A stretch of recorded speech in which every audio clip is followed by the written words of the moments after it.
मान लो मैंने बोल दे दिया कि जो वोल्टेज है V, लेट्स से तुम्हारा V जो है वो ऐसा एक फंक्शन है V equals to let's say 2r² plus r plus 1। ठीक है, ये तुम्हारा V हो गया वोल्टेज। तो मुझे बताओ,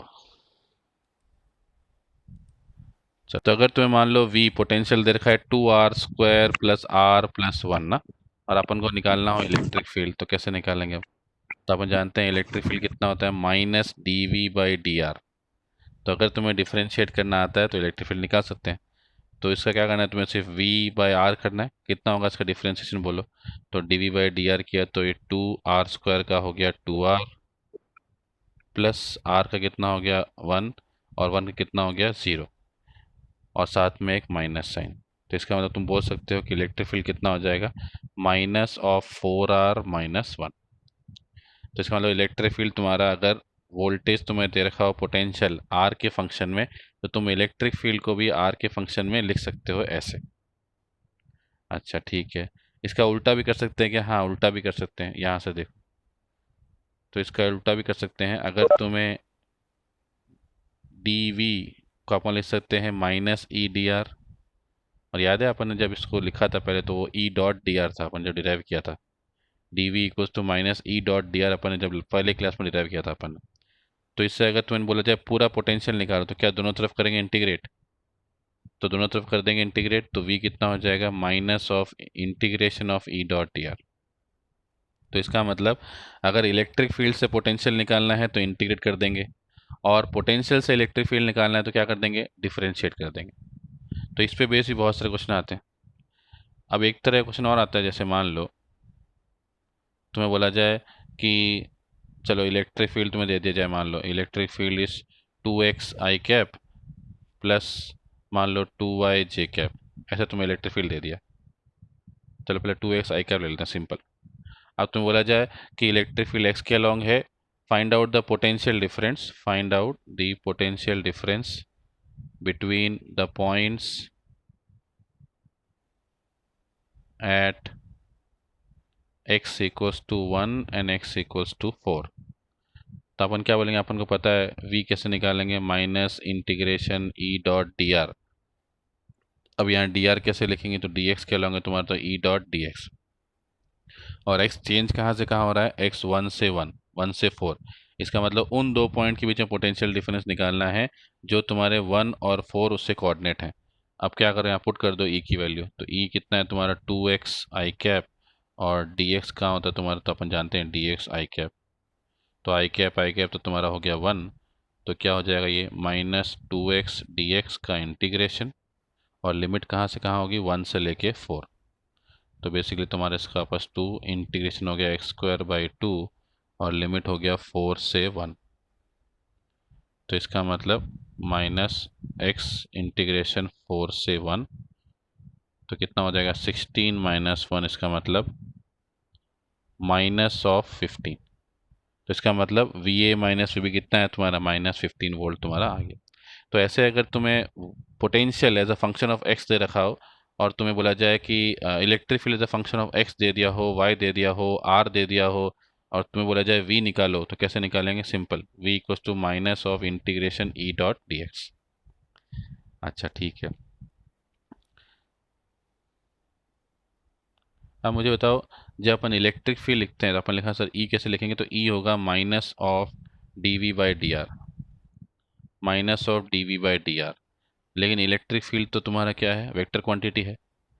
तो इसमें अगर अपन को जो r है वो x में भी हो, y में भी हो, z में भी हो, इसका मतलब जो dr वेक्टर है, dr क्या होता है, जिस तरफ तुम चलते हो।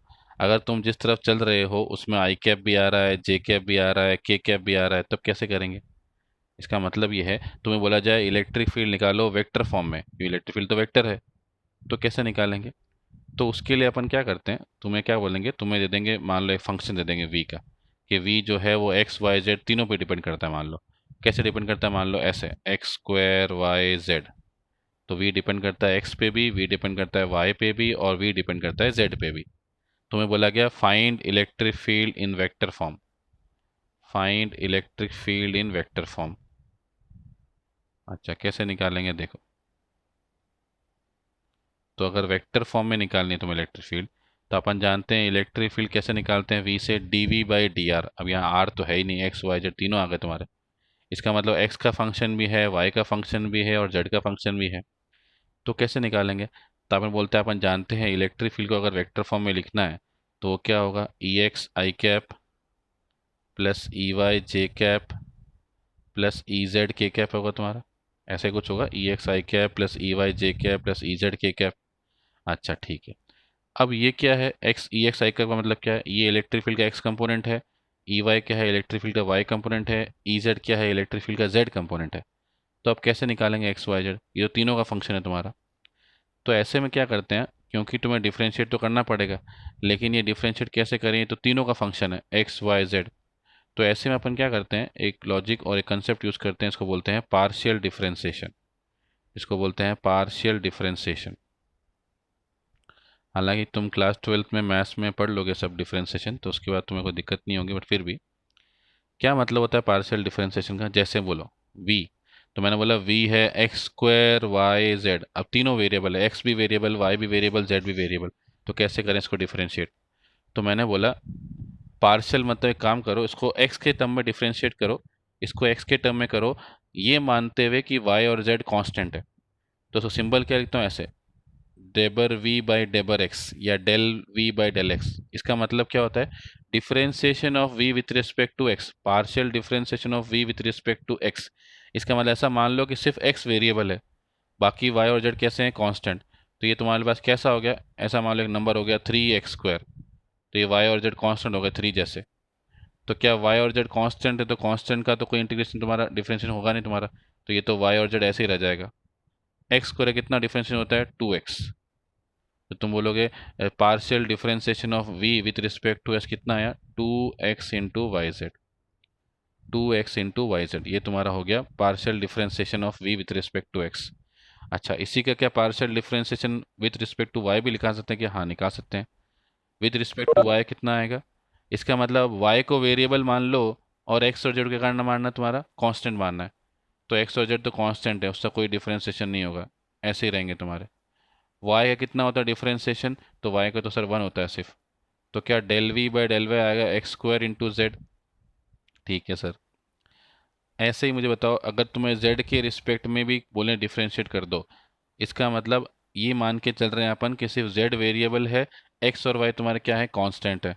तो x और y कांस्टेंट है, इसका मतलब x² y ऐसे छोड़ दिया और z का कर दिया डिफरेंशिएट 1। तो अब बोलो ई एक्स कितना आया तुम्हारा। तो अपन बोला सर ई एक्स तो होगा तुम्हारा कितना, minus of del V by del x.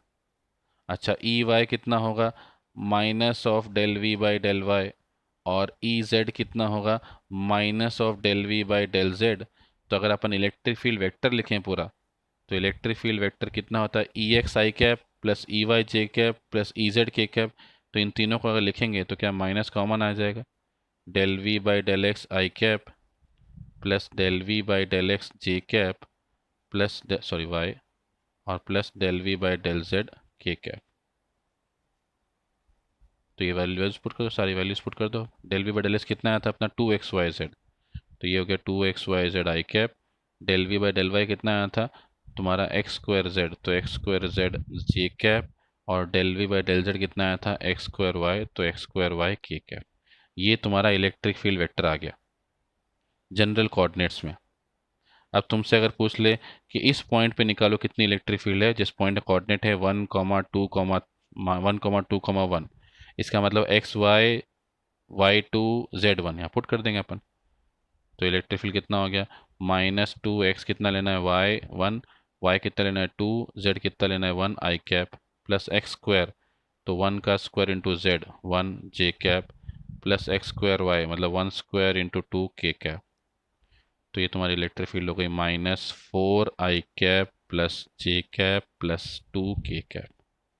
ऐसे देखो। अब मुझे बताओ, से इलेक्ट्रिक फील्ड निकाली थी, अब अपन स्फेयर की वजह से इलेक्ट्रिक पोटेंशियल निकालना चाहते हैं। जैसे तुमने बोला सर पॉइंट चार्ज की वजह से क्यू पॉइंट चार्ज मान लो, आर डिस्टेंस पे कितनी इलेक्ट्रिक फील्ड होती है सर, के क्यू बाई आर स्क्वायर होती है। अच्छा, आर डिस्टेंस पे कितना पोटेंशियल होता है, के क्यू बाय आर होता है। तो अपन को पॉइंट चार्ज का इलेक्ट्रिक फील्ड निकालना भी आता है, पॉइंट चार्ज का पोटेंशियल निकालना भी आता है। फर्क ये है, electric field scalar vector quantity है, potential vector sorry scalar quantity है। ऐसे ही तुम्हें अगर बोल जाए स्फेरिकल चार्ज तुम्हारे पास है, अगर स्फेरिकल चार्ज तुम्हारे पास है तो बताओ स्फेरिकल चार्ज की वजह से कितना इलेक्ट्रिक पोटेंशियल होगा। तो तुम पूछो कहाँ पे, तो तीनों पॉइंट बता दो सर।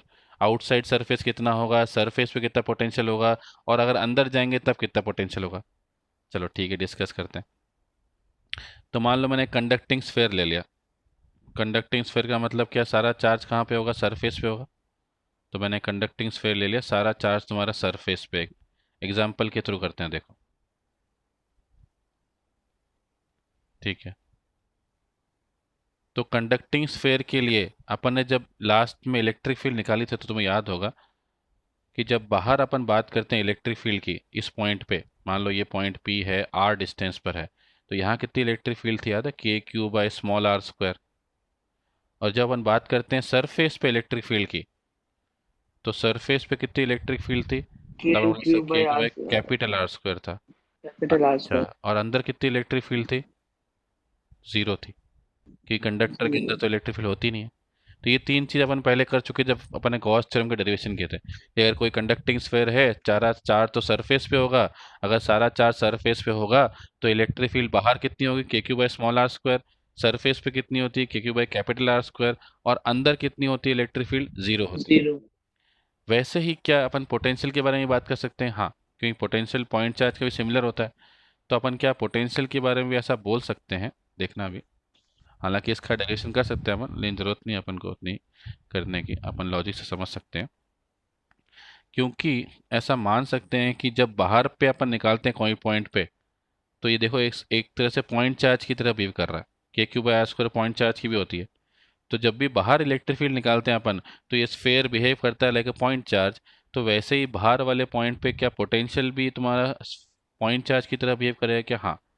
तो अगर इस पे चार्ज क्यू है और ये डिस्टेंस आर है, तो क्या बोलेंगे यहाँ जो पोटेंशियल कितना होगा, के क्यू बाय स्मॉल आर, के क्यू बाय स्मॉल आर होगा तुम्हारा।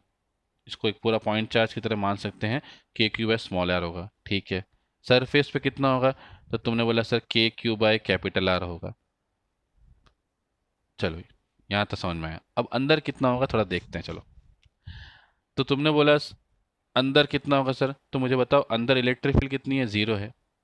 तो जहाँ इलेक्ट्रिक फील्ड जीरो होती है, ये अपने लास्ट लेक्चर में डिस्कस किया था, जहाँ इलेक्ट्रिक फील्ड जीरो होती है, क्या वहाँ पोटेंशियल जीरो होता है कि चेंज इन पोटेंशियल जीरो होता है। जहाँ इलेक्ट्रिक फील्ड जीरो होती है वहाँ पे पोटेंशियल जीरो होता है कि पोटेंशियल चेंज नहीं होता है। तो अपन डिस्कस किया था जहाँ इलेक्ट्रिक फील्ड जीरो होती है वहाँ पोटेंशियल चेंज नहीं होता है। चेंज नहीं होता है इसका मतलब क्या है, जो वैल्यू तुम्हारी सरफेस पे होगी क्या वही अंदर होगी, ये अपन लास्ट टाइम डिस्कस किया था। अगर तुम्हारा सरफेस पे मान लो 5 वोल्ट है, तो क्या अंदर भी 5 वोल्ट होगा, हाँ। क्या यहाँ भी 5 वोल्ट होगा, हाँ। क्योंकि इलेक्ट्रिक फील्ड तुम्हारी जीरो है, तो जो भी पोटेंशियल तुम्हारा सरफेस पे होगा, क्या अंदर भी हर पॉइंट पे वही पोटेंशियल होगा, बिल्कुल होगा। क्योंकि इलेक्ट्रिक फील्ड जीरो है, और जहाँ इलेक्ट्रिक फील्ड जीरो होती है वहाँ पोटेंशियल तुम्हारा सेम रहता है। ये अपन ने लास्ट क्लास में डिस्कस किया था। तो इसका मतलब ऐसा बोल सकते हैं कि जो स्फेरिकल चार्ज है, इसके अंदर हर पॉइंट पे पोटेंशियल सेम होगा, बिल्कुल सेम होगा।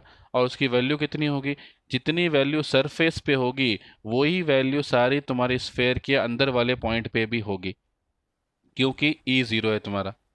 और ऑब्वियस सी बात है, अगर ई ज़ीरो है तो पोटेंशियल में कोई चेंज आएगा नहीं तुम्हारा। और तुम लॉजिकली भी सोचो थोड़ा बहुत, अगर तुम लॉजिकली सोचो डेफिनेशन से, अपन कैसे डिफाइन कर रहे थे पोटेंशियल को, अमाउंट ऑफ वर्क डन। तो मुझे बताओ, तुम यहाँ से आ रहे हो, मान लो इन्फिनिटी से आ रहे हो, यहाँ तक आए तुम, तो तुमने यहाँ तक बोला सर मैंने यहाँ तक आने में 1 जूल काम किया, पोटेंशियल 1 वोल्ट। यहाँ तक आए 2 जूल काम किया, 2 वोल्ट। यहाँ तक आए 3 जूल काम किया, 3 वोल्ट। सरफेस तक मैं चार्ज को उठा के लेके आया, मैंने 5 जूल काम किया, 5 वोल्ट। अंदर जाओ और काम करना पड़ेगा क्या, जब अंदर इलेक्ट्रिक फील्ड ही नहीं है तो फोर्स नहीं लगेगा। फोर्स नहीं लगेगा तो तुम्हें और काम करना पड़ेगा, नहीं करना पड़ेगा।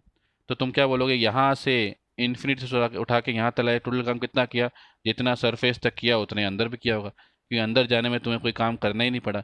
तो सरफेस तक अगर 5 जूल काम किया, तो क्या अंदर तक भी 5 जूल काम किया, 5 वोल्ट, यहाँ भी 5 वोल्ट।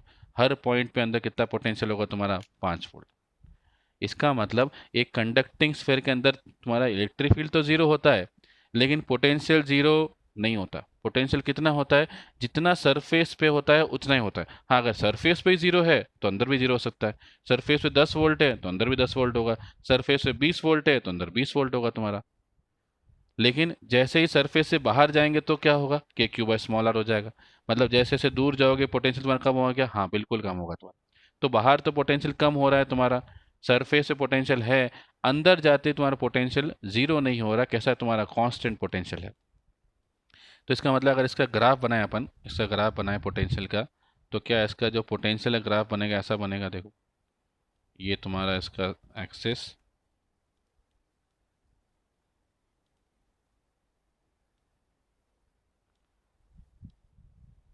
और ये मान लेते हैं अपन तुम्हारा, यहाँ पे v को प्लॉट कर रहे हैं, यहाँ पे r को प्लॉट कर रहे हैं।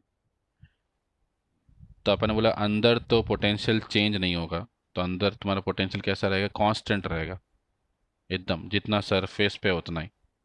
लेकिन तुम जैसे ही बाहर आओगे तुम्हारा पोटेंशियल क्या होगा, ऐसे गिरेगा, क्योंकि v is K Q by R, तो v is inversely proportional to r। और अंदर तुम्हारा कैसा रहेगा, पोटेंशियल कांस्टेंट रहेगा, जो सरफेस की वैल्यू है उतना ही तुम्हारे यहाँ पे रहेगा।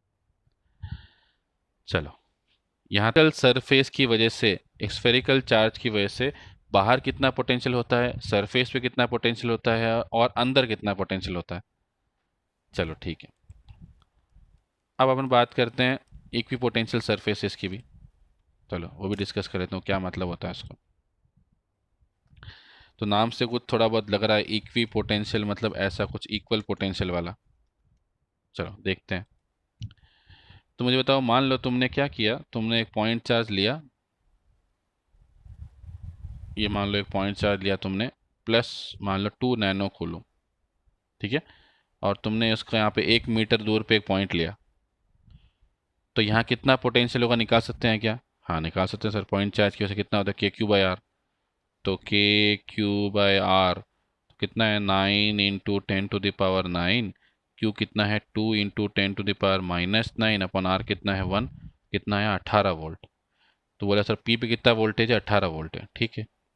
मैंने बोला एक काम करो, यहाँ से 1 मीटर पे एक और पॉइंट ले लो, क्या यहाँ पे जो 1 मीटर पॉइंट होगा उसका पोटेंशियल भी 18 वोल्ट ही होगा, कि फॉर्मूला तो वही लगेगा कि क्यू बाई आर, ठीक है। एक पॉइंट यहाँ पे ले लो 1 मीटर पे जाके, क्या यहाँ पे भी तुम्हारा जो पोटेंशियल होगा वो 18 वोल्ट होगा क्या? बिल्कुल 18 वोल्ट होगा।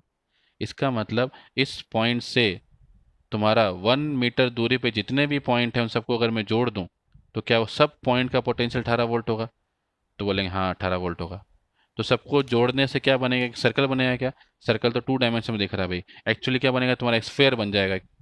इसका मतलब इस पॉइंट से आज से 1 मीटर दूरी पे जितने भी पॉइंट है सबको जोड़ दो, एक स्फेयर बन गया तुम्हारा। उस स्फेयर पे जो भी पॉइंट है, क्या उसके हर पॉइंट पे पोटेंशियल 18 वोल्ट आ रहा है कि नहीं आ रहा? बिल्कुल आएगा सर, क्योंकि हर पॉइंट दूरी कितनी है, 1 मीटर पे। तो क्या ऐसा बोल सकते हैं कि जो वो स्फेयर बना है उसके सरफेस पे हर पॉइंट पे पोटेंशियल बराबर है, इसलिए क्या बोलेंगे, वो स्फेयर तुम्हारा क्या है, इक्वी पोटेंशियल सरफेस है। तो what is an equi potential surface? कोई भी ऐसा सरफेस जिसके हर पॉइंट पे पोटेंशियल की वैल्यू सेम रहती हो, वैसे सरफेस को बोलते हैं अपन इक्वी पोटेंशियल सरफेस। तो any surface at which every point has the same potential is called equipotential surface। तो एक अपन देखा सिंपल एग्जांपल, कि अगर तुम्हारे पास एक पॉइंट चार्ज है, तो पॉइंट चार्ज के लिए अगर तुम एक स्फेयर से बंद कर दो उसको, तो जो स्फेयर होगा वो क्या बन जाएगा, उसका इक्विपोटेंशियल सरफेस बन जाएगा। चलो ठीक है, ये भी समझ में आ गया। तो डेफिनेशन लिख लेते हैं पहले इक्विपोटेंशियल सरफेस की। तो अपन क्या लिखेंगे, an equipotential surface is a surface whose every point has same potential। तो ऐसा कोई भी सरफेस जिसके हर पॉइंट पे पोटेंशियल सेम होगा, उस सरफेस को अपन बोलते हैं इक्विपोटेंशियल सरफेस। यहाँ तक ठीक है। ऐसे बहुत सारे एग्जांपल आएंगे अपने कैसे निकालते हैं इक्विपोटेंशियल सरफेस। अच्छा, तो इसका मतलब मुझे बताओ, अगर मान लो तुमने बोला सर ठीक है इक्विपोटेंशियल सरफेस, ये इक्विपोटेंशियल सरफेस है तुम्हारा, तो तुम बोले सर अगर मैं इस इक्विपोटेंशियल सरफेस पे, अगर मैं एक पॉइंट से दूसरे पॉइंट जाता हूँ, मान लो यहाँ से यहाँ, मान लो ए से बी गया, कितना चेंज आया पोटेंशियल में? जीरो, क्योंकि ए पे भी 18 वोल्ट है, बी पे भी 18 वोल्ट है। तो क्या इक्विपोटेंशियल सरफेस पे अगर एक पॉइंट से दूसरे पॉइंट जाएंगे तो इनिशियल वोल्टेज, ये फाइनल वोल्टेज, क्या चेंज इन वोल्टेज ज़ीरो है? तो अगर तुमसे पूछा जाए एक चार्ज को उठा के यहाँ से यहाँ ले जाओ तो वर्कडन कितना करना पड़े, बोलो वर्कडन कितना होता है? Q into V final minus V initial. अगर एक तुम क्यू चार्ज को उठा के इनिशियल पोटेंशियल से फाइनल पोटेंशियल पर रखते हो तो तुम्हें कितना काम करना पड़ता है? Q into V final minus V initial. अब यहाँ तो वी फाइनल भी उतना ही है, वी इनिशियल भी इतना ही है, तो क्या वर्क डन तुम्हारा ज़ीरो हो जाएगा?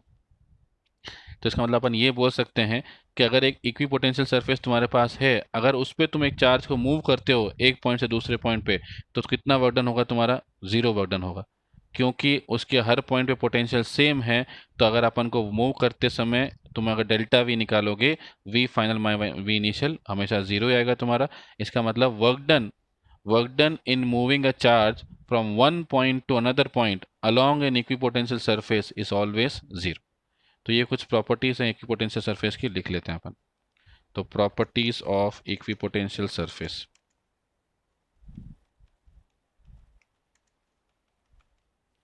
तो पहली प्रॉपर्टी क्या है? पहली प्रॉपर्टी यही है कि work done in moving a charge from one point to another on an equipotential surface is zero।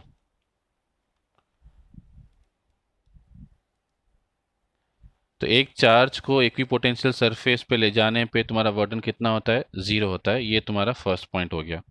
अच्छा ठीक है, सेकंड पॉइंट। अब क्योंकि तुम अगर इक्विपोटेंशियल सरफेस पे चलते हो एक पॉइंट से दूसरे पॉइंट पे, तो अपन क्या बोलते हैं? पोटेंशियल तुम्हारा सेम रहता है। और अपन ने लास्ट क्लास में डिस्कस किया था पोटेंशियल सेम कब रहता है? दो ही केस में रहता है। पोटेंशियल सेम कब रहता है? दो ही केस में रहता है, या तो तुम्हारी इलेक्ट्रिक फील्ड जीरो हो या इलेक्ट्रिक फील्ड परपेंडिकुलर हो। जिस तरफ तुम चल रहे हो इलेक्ट्रिक फील्ड परपेंडिकुलर हो। तो मुझे बताओ, क्योंकि इक्विपोटेंशियल सरफेस के हर पॉइंट पे पोटेंशियल सेम होता है, तो क्या ऐसा बोल सकते हैं कि इसका मतलब जो इलेक्ट्रिक फील्ड है वो हमेशा तुम्हारे इक्विपोटेंशियल सरफेस से परपेंडिकुलर होगी? क्योंकि अपन जानते हैं कि जब इलेक्ट्रिक फील्ड परपेंडिकुलर होती है तब तुम्हारा पोटेंशियल चेंज नहीं होता, अपन लास्ट क्लास में डिस्कस किया था। तो इसका मतलब अगर तुम इक्विपोटेंशियल सरफेस के अलॉन्ग चल रहे हो और पोटेंशियल चेंज नहीं हो रहा है, इसका मतलब तुम जिस तरफ चल रहे हो इलेक्ट्रिक फील्ड हमेशा उसके परपेंडिकुलर है। इसका मतलब सरफेस के परपेंडिकुलर है। इसका मतलब electric field is always perpendicular to the equipotential surface. और देखो तुम्हारे सही भी है पॉइंट। तुमने बोला सर ये अभी अपने जो एग्जांपल किया था उसमें यहाँ पे एक पॉइंट चार्ज था प्लस क्यू, और एक स्फेयर क्या होता है? उसका इक्विपोटेंशियल सरफेस होता है। अच्छा, इलेक्ट्रिक फील्ड कैसी होती है बताओ? तो अपन जानते हैं पॉइंट चार्ज की वजह से ऐसे होते हैं इलेक्ट्रिक फील्ड लाइंस, ये ऐसे बाहर की तरफ। तो मुझे बताओ, क्या इलेक्ट्रिक फील्ड लाइंस ये ऐसी हैं तुम्हारी, ये तुम्हारा सरफेस है, तो क्या ये तुम्हारा परपेंडिकुलर हुआ कि नहीं हुआ? बिल्कुल परपेंडिकुलर हुआ तुम्हारा। तो क्या इलेक्ट्रिक फील्ड तुम्हारे सरफेस के परपेंडिकुलर है? हाँ। क्या हमेशा ऐसा होगा? बिल्कुल होगा। क्योंकि तुम अगर मान लो एक पॉइंट से दूसरे पॉइंट जाते हो यहाँ से यहाँ, मान लो तुम ए से बी, ए से सी चले गए, तो ऑब्वियसली तुम ए से सी जा रहे हो और तुम बोल रहे हो पोटेंशियल में चेंज नहीं आ रहा है। पोटेंशियल में चेंज नहीं आ रहा है, इसका मतलब क्या होना चाहिए? इसका मतलब इलेक्ट्रिक फील्ड हमेशा तुम्हारे पाथ के परपेंडिकुलर होना चाहिए। इसका मतलब इलेक्ट्रिक फील्ड सरफेस के परपेंडिकुलर होना ही चाहिए तुम्हारा। तो अपन सेकेंड पॉइंट क्या लिखेंगे कि electric field is perpendicular, electric field is perpendicular to the equipotential surface। कैसा भी तुम्हारा सरफेस हो हमेशा इलेक्ट्रिक फील्ड उसके परपेंडिकुलर होगी, तभी तुम्हारा वो इक्विपोटेंशियल सरफेस हो सकता है, नहीं तो नहीं हो सकता। चलो ये तो दूसरी बात हो गई। तीसरी बात,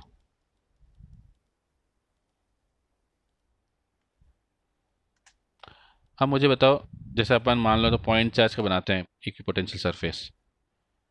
तो अपन ने बोला सर एक पॉइंट चार्ज का मैंने एक स्फेयर बनाया था, ये 2 नैनो कूलम एग्जाम्पल लिया था मैंने, और मैंने कहा 1 मीटर पे एक स्फेयर बना दो।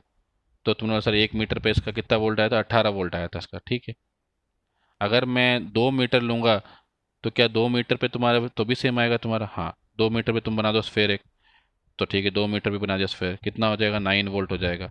3 मीटर लूंगा तब भी बन जाएगा तुम्हारा, हाँ 3 वोल्ट वाला स्फेयर बन जाएगा। इसका मतलब क्या देखना अभी,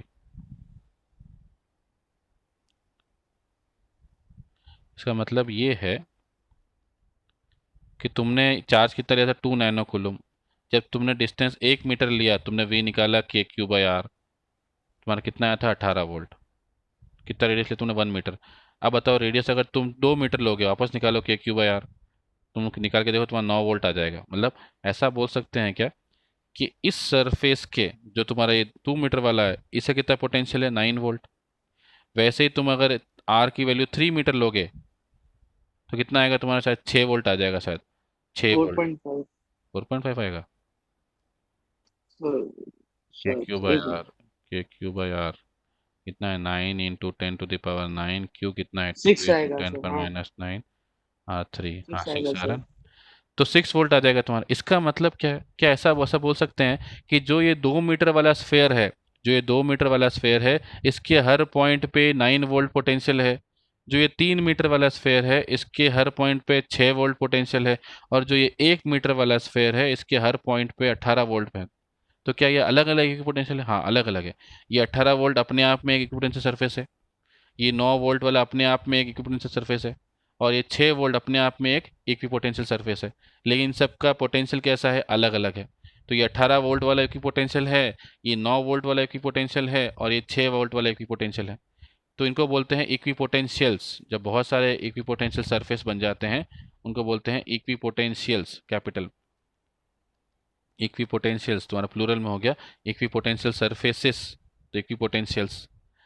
तो मतलब 18 वोल्ट वाला इक्विपोटेंशियल है, 9 वोल्ट वाला है, 6 वोल्ट वाला है। ऐसे आगे तुम करोगे और आ जाएगा। आर की वैल्यू 4 ले लोगे शायद तुम्हारा और आ जाएगा, आर की वैल्यू 5 ले लोगे, तुम्हारा पोटेंशियल चेंज होता रहेगा।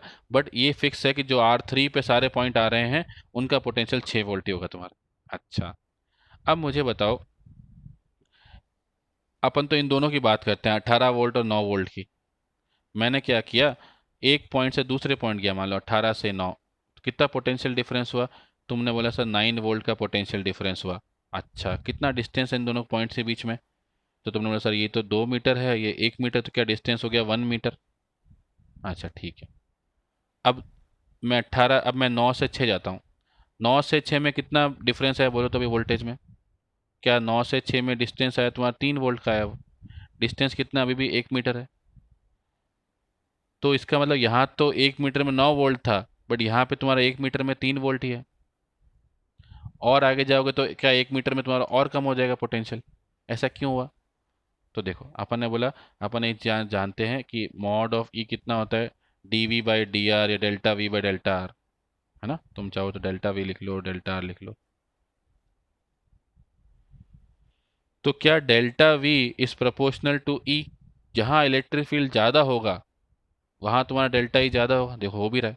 तुम जानते हो कि पॉइंट चार्ज के पास में इलेक्ट्रिक फील्ड ज़्यादा होता है। देखो, यही 1 मीटर में 9 वोल्ट पोटेंशियल डिफरेंस आया, और दूर गए 1 मीटर में अब 3 वोल्ट ही पोटेंशियल डिफरेंस आ रहा तुम्हारा। तो जैसे जैसे तुम चार्ज से दूर जाते जाओगे तो क्या होगा, तुम्हारा तुम्हारा डेल्टा वी तुम्हारा क्या होता जाएगा, कम होता जाएगा उतने ही आर के लिए। अच्छा, लेकिन यहाँ से एक बात और भी समझ सकते हैं अपन, कि मैं क्या डेल्टा आर को ले सकता हूँ ΔV/ΔE? मैं क्या कर रहा हूँ, अब डेल्टा वी कांस्टेंट कर देता हूँ, डेल्टा वी कांस्टेंट कर देता हूँ। तो क्या delta R is proportional to delta E, inversely upon delta E. इसका मतलब जहाँ इलेक्ट्रिक फील्ड ज़्यादा होगी, वहाँ डेल्टा आर कम होगा, और जहाँ इलेक्ट्रिक फील्ड कम होगी, वहाँ डेल्टा आर ज़्यादा होगा। और डेल्टा आर क्या चीज़ है? तो अपन बोले डेल्टा आर तो सर दो इक्वी पोटेंशियल के बीच की दूरी मान रहे हैं अपन। डेल्टा आर अपन क्या मान रहे हैं, दो इक्वी पोटेंशियल के बीच की दूरी। इसका मतलब ऐसा होगा कि जब इलेक्ट्रिक फील्ड ज़्यादा होगी, तो तुम्हारे इक्वी पोटेंशियल पास पास होंगे, और जहाँ इलेक्ट्रिक फील्ड कम होगी, वहाँ तुम्हारा डेल्टा आर ज़्यादा, इसका मतलब वहाँ इक्वी पोटेंशियल दूर दूर होंगे। तो जो मैंने डायग्राम बनाया उस पर मत जाओ। एक्चुअली में तुम्हारा होगा क्या, तुम्हारा एक्चुअली में क्या होगा, ऐसे बनेंगे स्फेयर। देखो, ये ऐसा स्फेयर, फिर एक और स्फेयर, फिर एक और स्फेयर, फिर एक और स्फेयर। तो जैसे जैसे इलेक्ट्रिक फील्ड कम होती जाएगी तुम्हारी, तो देखो पहले तुम्हारे सेंट अपन जानते हैं कि पॉइंट चार्ज है, मान लो क्यू तुम्हारे पास, तो K/Q/R² तुम्हारी इलेक्ट्रिक फील्ड होती है। तो यहाँ देखो, जैसे जैसे आर बढ़ेगा तुम्हारी इलेक्ट्रिक फील्ड बढ़ेगी या घटेगी? तो अपन बोलेंगे सर जैसे जैसे अपन दूर जाएंगे पॉइंट चार्ज से, तो तुम्हारी इलेक्ट्रिक फील्ड तो घटती है। जहाँ इलेक्ट्रिक फील्ड कम होगी वहाँ तुम्हारा डेल्टा आर कैसा होगा, ज़्यादा होगा तुम्हारा। और जहाँ इलेक्ट्रिक फील्ड ज़्यादा होगी वहाँ तुम्हारा डेल्टा आर कैसा होगा, कम होगा तुम्हारा। तो इसका मतलब यहाँ पे देखो, पहले तुम्हारा बहुत पास पास में होंगे स्फीयर, ऐसे पास पास, और फिर क्या होंगे तुम्हारे, दूर दूर होने लग जाएंगे ऐसे,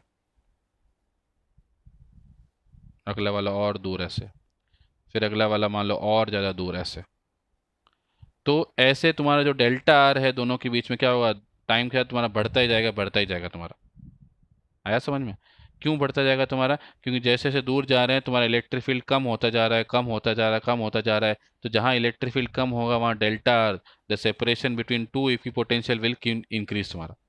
तो इसका मतलब जहाँ इलेक्ट्रिक फील्ड बहुत ज़्यादा होगा वहाँ तो तुम्हारे इक्विपोटेंशियल एकदम पास पास पास पास होंगे तुम्हारे।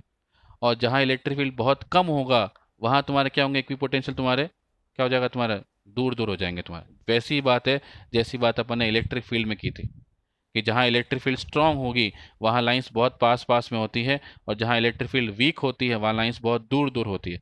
वैसा ही बात यहाँ कर रहे हैं कि जहाँ इलेक्ट्रिक फील्ड स्ट्रांग होगी, स्ट्रांग मतलब ज़्यादा होगी, वहाँ डेल्टा आर कम होगा, इसका मतलब इक्विपोटेंशियल सरफेस पास पास में होंगे। जहाँ इलेक्ट्रिक फील्ड वीक होगी, लेस होगी, वहाँ डेल्टा आर ज़्यादा होगा, इसका मतलब तुम्हारा इलेक्ट्रिक फील्ड क्या हो, तुम्हारा इक्विपोटेंशियल कैसे हो जाएंगे, दूर दूर हो जाएंगे। तो इसको अपन ये भी पॉइंट लिख लेते हैं कि in the regions of strong electric field, next point, in the regions of strong electric field, the equipotentials will be close to each other, and in regions of weak electric field,